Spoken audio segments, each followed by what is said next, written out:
Hunting for Answers is a production of the Black Effect Podcast Network and iHeartRadio. This is Hunting for Answers, and I'm your host, Hunter. Every weekday, we tell a story that should never be forgotten. So let's begin. On an August night in Detroit, a 33-year-old mother walked out the front door of her home and drove away. Later that evening, her mother spoke with her.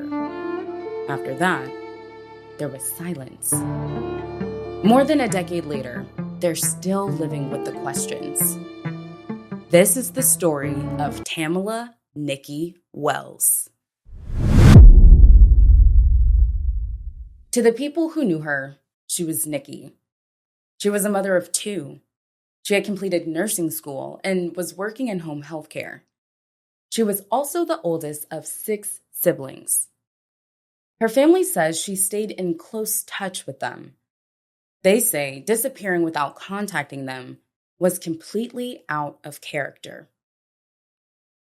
So on the evening of August 6, 2012, Tamala was at the home she shared with her longtime boyfriend in the 19,700 block of Appleton on Detroit's west side.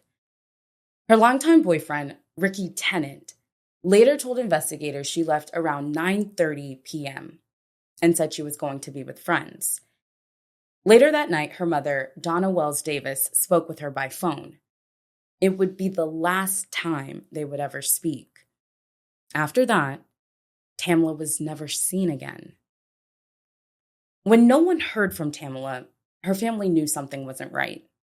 The next morning, Donna says she got a call from Tamala's 6-year-old daughter. She said her mother hadn't come home. 3 days after her disappearance, the white Pontiac Grand Prix with black bumpers Tamala had been driving was found abandoned on Coventry Street on Detroit's west side. Some of her clothes were still inside, but Tamala wasn't. Investigators turned their attention to the car. They looked for anything that could help explain what happened after she left home, but the vehicle didn't provide the answers they were looking for.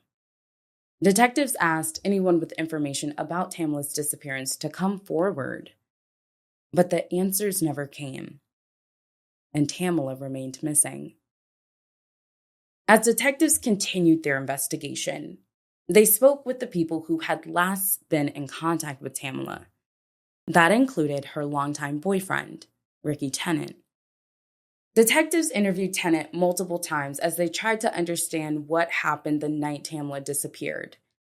He has never been publicly named as a suspect, and no charges have been announced against him in connection with her disappearance.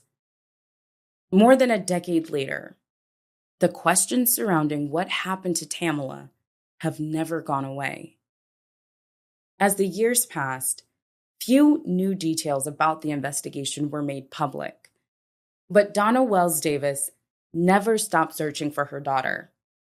She returned to Detroit again and again, searching neighborhoods, raising awareness, and keeping Tamala's name in the public eye. Over the years, tips became fewer, but that didn't stop members of the community from knocking on doors, sharing Tamala's photo, and keeping her story alive. Even now, the search for Tamala hasn't ended. Her family, community members, and volunteers have continued organizing searches and keeping her name in the public conversation. More than a decade after she disappeared, her family is still waiting to learn what happened to Tamala. They haven't stopped asking anyone with information to come forward. As of this recording, Tamala's case remains unsolved. Detroit police say the investigation remains open. A reward has been offered for information that could help move the case forward. If you have any information about Tamala's disappearance, you're urged to contact Crime Stoppers of Michigan. Contact information is listed in the show notes. Let's keep sharing Tamala's story. For more episodes and case updates, follow Hunting for Answers. You can also find us on Instagram, TikTok, and YouTube, or join our Facebook community. If there's a story you believe deserves attention, please reach out. We'd love to hear from you. Thank you for joining us for another episode. Until next time.